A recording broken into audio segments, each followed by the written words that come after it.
So Everquest and Everquest 2 recently launched their roadmaps for 2023, something that those of us that watch the games have been looking forward to since Everquest really started doing roadmaps last year. You know, a game this old finally doing roadmaps, that in itself is kind of a big thing. We'll go through both Everquest 2 and Everquest roadmaps real quick just so you can get an idea of some of the highlights of these and really what we can expect in the coming year for these two very old and still very good games. Everquest 2's roadmap actually might have been a little bit more robust. First, we see that raids will continue to unlock for Everquest 2's last expansion, Renewal of Row, throughout the year. It looks like the last raid should be finished unlocking by March, but there won't be a content gap for too long because shortly after that you have Game Update 122, followed by Game Update 123. To no one's surprise, Everquest 2 will also be having an expansion launch in 2023. It's like clockwork. Everquest and Everquest 2 launch an expansion every single year.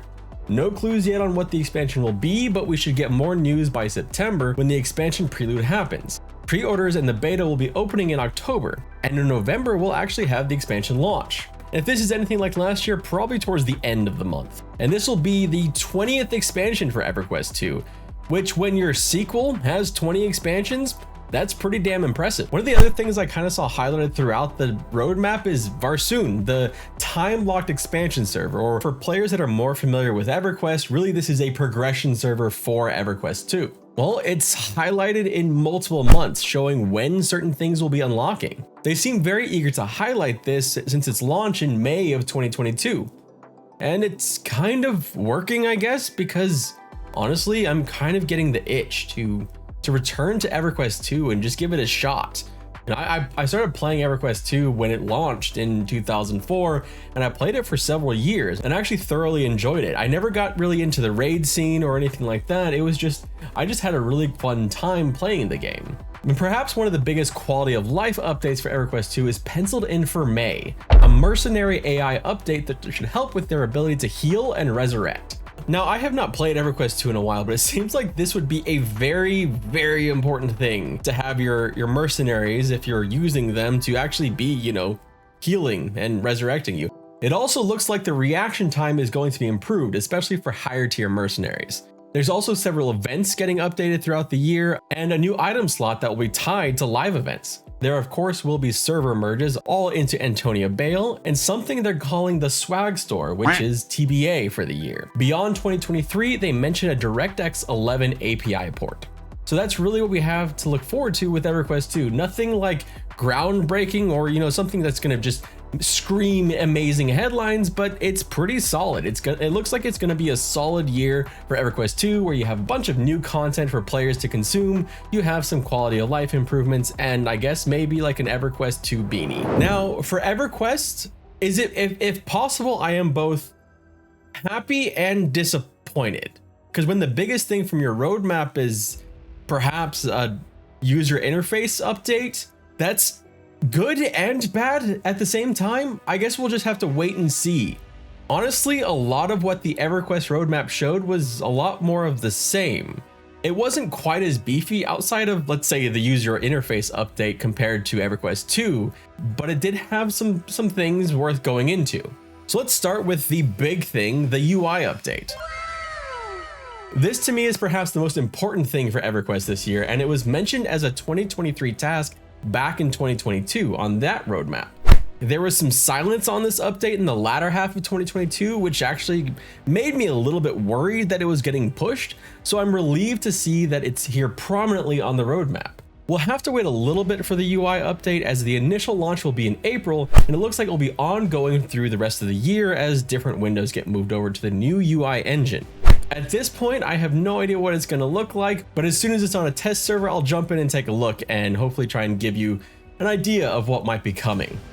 There's a lot on the line for this, as with any UI update to any game. You're going to have a lot of people that will be very upset with it, and hopefully a lot of people that will be happy that you can, you know, change things. I think you have a really good example of a good way to do it recently with World of Warcraft, who made UI updates but really left things mostly intact, so it just added some extra functionality. Now with Everquest, I think they could do with more of an overhaul, but we'll just have to see what they come up with. Everquest UI currently it's pretty customizable, but the way it ships and it comes out to you as the player when you first start, it's pretty bad. And I say that because I'm thinking not of people returning to the game who have played it before since the most recent UI update, which was years and years ago, but players that are starting it for the first time, asking them to be able to set up everything from the get-go is a little bit much. I think if the default settings can be a bit more user-friendly, it might go a long way in making EverQuest at least a little bit more approachable for new players, or players that haven't played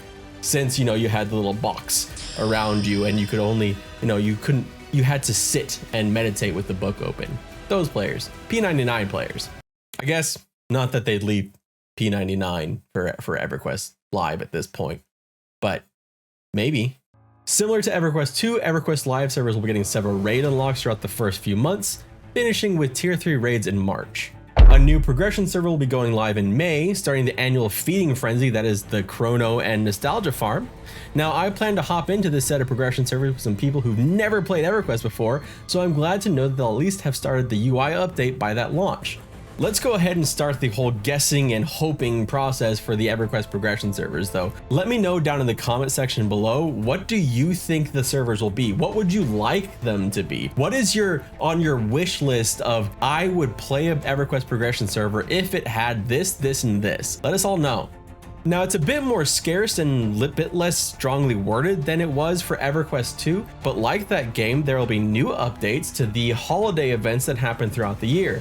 Not all of them, but several of them will be getting new content. Sadly, Knights of the Dead is not one of them that will. And of course, like clockwork, EverQuest 30th expansion. Holy shit, 30 expansions?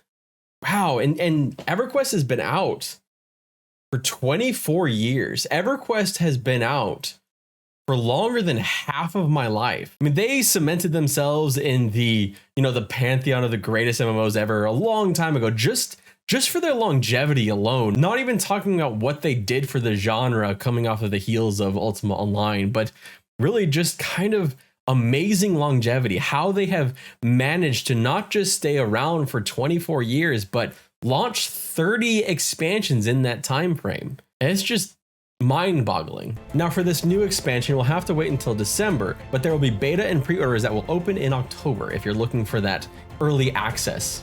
And additionally, there will be a DirectX 11 API port in October, zone performance improvements throughout the year, and Guild Trade Skill Depot at some point in 2023.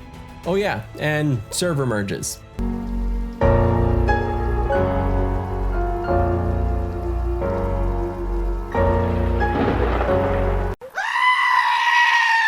Those damn necessary server merges. There's really two big things that I take away from the EverQuest roadmap, and I've kind of already touched on them both. But first is the UI and how important that's going to be, whether it will upset the entire player base or if it will make people happy, and the fact that they're willing to do something like that, to really take a gamble on something that is going to affect everyone, not just live players, not just progression players. Everyone currently playing EverQuest will feel this in some way. I felt a great disturbance in the force. So it's honestly, to me, that's a good thing, a good sign to see like they're still willing to put that kind of resource into the game. And perhaps that can lead to more if it goes well. We'll just have to wait and see. But the other is honestly a bit of disappointment. The fact that UI is kind of just so big and prominent makes me a little sad. Probably because you look at the EG7 documents and you see how much love Lord of the Rings Online, duly so, it's a good game, it's a great game, but how much love that game has been getting compared to EverQuest with the remaster coming out for Lord of the Rings Online and all different kinds of things like that. And it makes you kind of sit back and think, what kind of future is there for EverQuest?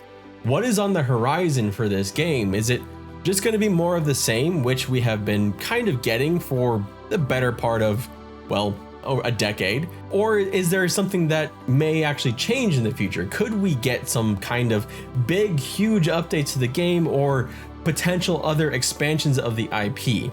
We'll have to look into seeing some of the EG7 documents to see if we get any kind of mention of anything other than EverQuest expansion and things like that, because Honestly, the last couple quarters have been pretty mum. But hey, maybe the future of EverQuest doesn't rest with Darkpaw. Maybe the future of EverQuest rests with some of the people over at Lantern EQ and people making different kind of projects in EverQuest. And speaking of Lantern EQ, if you're interested in seeing what EverQuest would look like in Unreal Engine, why not take a look at this video over here?